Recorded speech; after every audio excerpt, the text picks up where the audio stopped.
Hello' everyone, আপোনালোকে কি কৰিছে? এয়া আজি মোৰ যি অৱস্থা হ'লেও বিহুক থৈ স্কুলত আহি আছোঁ। আমাৰ আকৌ সেই দায়ে মানে বিহুক থৈ চিধা গুচি আহিলে।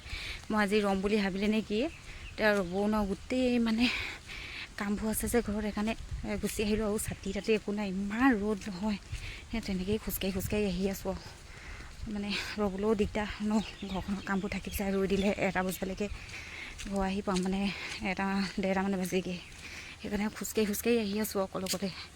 ৰাস্তাটো ইমান বেয়া নহয়, মানে এনেকুৱা হৈছে স্কুটি আনিব নোৱাৰোঁ মই, মানে ৰাস্তাটো বেয়া কাৰণে স্কুটি চলাব নোৱাৰোঁ। কঁকালৰ বিষৰ কাৰণে, মানে বহুত কঁকালৰ বিষ।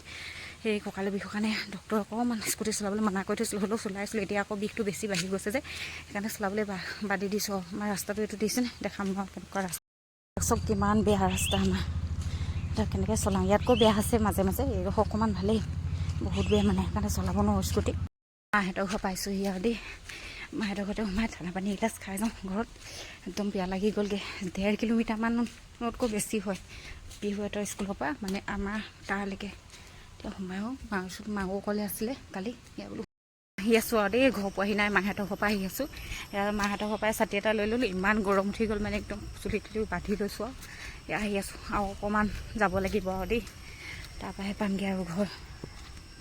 ইমান বেয়া ৰাস্তা, সেইকাৰণে স্কুটি চলাবলৈ ভয়ো লাগে, বিষৰ কাৰণে। ইমান ৰ'দো, সেইটো ৰ'দতে একদম খোজকাঢ়ি আহিছোঁ দেই মই, ৰ'দ।